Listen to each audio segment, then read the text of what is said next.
Trigonometry जब मैंने start किया तो आप लोगों को बताया था ट्रिग्नोमेट्री हम पढ़ क्यों रहे हैं। To find out the height of a building, height of a tower, किसी भी मॉन्यूमेंट की वर्टिकल हाइट निकालना हो या फिर किसी भी दो पॉइंट के बीच की हॉरिजॉन्टल डिस्टेंस निकालना हो, तो डिस्टेंस निकालने के लिए, हाइट निकालने के लिए हम लोग यहाँ पर बेसिकली 10th क्लास में ट्रिग्नोमेट्री पढ़ रहे हैं। तो यहाँ पर भी कुछ एक दो बेसिक टर्म्स हैं, बहुत ज्यादा अलग तो नहीं है क्योंकि ऑलरेडी आपने फॉर्मूले वगैरह सब पढ़े हुए हैं। तो सपोज करो एक बिल्डिंग है या एक कोई टावर है जिसकी हाइट हमें ग्राउंड में यहाँ पर हम हैं, यहाँ से हमें इस बिल्डिंग की हाइट मेजर करनी है खड़े खड़े, ठीक। तो इस बिल्डिंग की हाइट मेजर करनी है तो होगा क्या, ऑब्जर्वर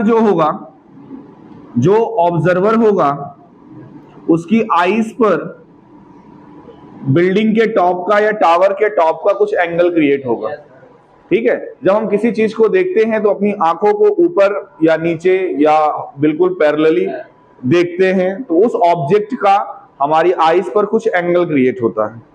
जब आपकी आईज या ऑब्जर्वर की आई नीचे हो, जिस ऑब्जेक्ट को आप देख रहे हो वो ऊपर हो, उस समय आपकी आंख पर जो एंगल क्रिएट होगा, सपोज करो उस एंगल का नाम हमने दिया थीटा, तो इस एंगल को क्या कहा जाएगा, एंगल ऑफ एलिवेशन, ठीक है।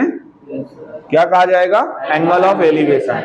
कभी कभी ऐसा भी होता है कि आप उस टावर या बिल्डिंग के टॉप पर हो और आप जिसको देख रहे हो वो नीचे है।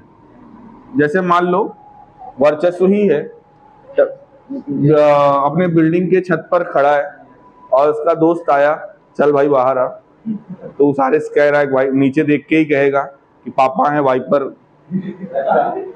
है ना, वाइपर चप्पल जो भी हो। अच्छा, मजे की बात यह है कि जो मैं बोला हूँ वो रिकॉर्डिंग में जाएगा। ओके, तो अगर आप जो ऑब्जर्वर है वो ऊपर से ऑब्जेक्ट को देख रहा है, ठीक है, जो ऑब्जर्वर है मतलब आपकी आंख इस समय यहां पर है, आप नीचे की ओर देख रहे हो, उस नीचे वाले भी ऑब्जेक्ट का कुछ ना कुछ एंगल आपकी आईज पर बनेगा। उसको बनाने के लिए करते क्या है, इस पॉइंट से आप एक डॉटेड लाइन ड्रॉ करिए और ये डॉटेड लाइन बेस लाइन के पैरेलल होनी चाहिए। ये जो डॉटेड लाइन ड्रॉ करोगे वो बेस के क्या होनी चाहिए, पैरेलल। तो इस ऑब्जेक्ट का आपकी आंख पर जो एंगल क्रिएट होगा वो यहां बनेगा, ये थीटा। और इस बार इस थीटा को हम क्या कहेंगे,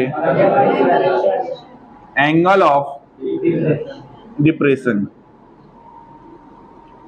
ठीक। अच्छा, क्योंकि ये दोनों पैरेलल हैं, ये दोनों क्या है, पैरेलल, तो यहां से ये एंगल इक्वल होगा, क्या बोलेंगे, अल्टरनेट इंटीरियर एंगल से। तो ये थीटा है तो ये भी क्या हो जाएगा, थीटा। यानी वापस से आपका क्वेश्चन कन्वर्ट हो जाएगा इसी केस में। लेकिन पेपर में अगर एंगल ऑफ डिप्रेशन का क्वेश्चन है तो आपको फिगर यही बनाना है। अगर आपने ये सोचा सर आंसर, वैसे भी आंसर तो आ ही जाएगा, मुझे ही पता है, क्योंकि थीटा घूमकर नीचे आएगा ही आएगा। लेकिन अगर आपने एंगल ऑफ डिप्रेशन के लिए ये चीज नहीं की, ये ड्रॉ नहीं किया, तो आपके मार्क्स कटेंगे, ठीक है। तो ये सबसे पहले हाइट एंड डिस्टेंस के क्वेश्चन में सबसे मेन काम है क्वेश्चन को पढ़कर सही फिगर जनरेट करना। अगर आपने फिगर उसका क्वेश्चन को पढ़कर ट्रेसिंग सही से कर लिया, मतलब फिगर में क्या हाइट है, क्या एंगल है, क्या फाइंड करना है, क्या गिवन है, मोर देन 50% काम आपका हो गया। वहीं से बहुत आसान है, और वो नहीं बना तो समझ लो उसका प्रूफ तो आपसे आने से रहा, ठीक है। तो इसमें कुछ अलग चीजें साथ में नहीं है। बेसिकली यहाँ पर सबसे ज्यादा यूज होगा tan थीटा। क्या यूज होगा, ऐसा इसलिए मैं कह रहा हूं क्योंकि हमने पढ़ा tan बराबर होता है परपेंडिकुलर अपॉन बेस, यही होता है। tan थीटा बराबर क्या होता है, परपेंडिकुलर अपॉन बेस। तो अगर थीटा ये है तो परपेंडिकुलर ये होगा, बेस ये होगा। इन दोनों में से अगर कोई भी एक इंफॉर्मेशन दे दिया जाए तो दूसरी इंफॉर्मेशन आ जाएगी कि नहीं। अब मान लो एक छत है या एक मकान है जिसकी हाइट सपोज करो है 5 मीटर, ठीक है। एक मकान है जिसकी हाइट है 5 मीटर और यहां से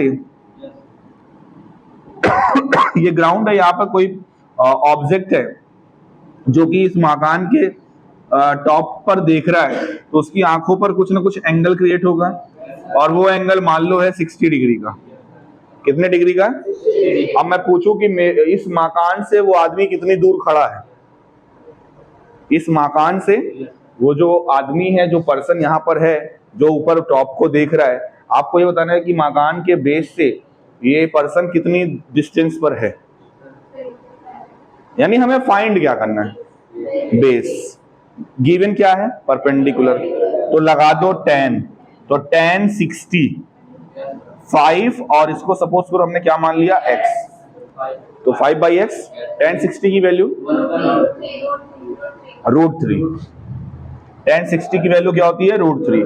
तो ये हो जाएगा 5/x, क्रॉस मल्टीप्लाई कर दो, तो √3x बराबर, तो x बराबर 5/√3। आप √3 से चाहे ऊपर नीचे फिर मल्टीप्लाई कर लो। तो एक मैं प्रोसीजर समझा रहा हूं कि कैसे हम सॉल्व करते हैं, ठीक है। तो अगर इन दोनों में से कोई भी एक इंफॉर्मेशन गिवन है, एंगल लगभग सारे क्वेश्चन में एंगल हमेशा आपको यहां पर दिया रहेगा, ठीक है, एंगल की टेंशन नहीं है, एंगल दिया रहेगा। अब एंगल दिया रहेगा तो इन या तो हाइट निकालना होगा या तो डिस्टेंस, या तो हाइट निकालना होगा या तो डिस्टेंस, दो जो निकालना होगा उसके अपोजिट एक चीज हमें दिया जाएगा। तो हम tan लगाकर परपेंडिकुलर अपॉन बेस करके जो दिया है और जो फाइंड आउट करना है क्रॉस मल्टीप्लाई करके निकाल लेंगे। कई बार ऐसा होता है कि आपको परपेंडिकुलर दिया और ये लेंथ पूछ लेता है, उस केस में tan नहीं लगेगा, उस केस में tan, और क्यों नहीं लगेगा? क्योंकि यहां पर अब बात हो रही है हाइपोटेन्यूज की, और tan के फॉर्मूले में P/B होता है, परपेंडिकुलर अपॉन बेस होता है ना। तो यहां पर किस फॉर्मूले में P और H आएगा? या तो आप कॉसेक लगाओ या तो आप साइन लगाओ। साइन बराबर होता है P/H, तो साइन थीटा हम लगाकर हाइपोटेन्यूज निकाल लेंगे, ठीक है। अब आइए सीधा क्वेश्चंस करते हैं, तब आपको इसका एप्लीकेशन समझ में आएगा।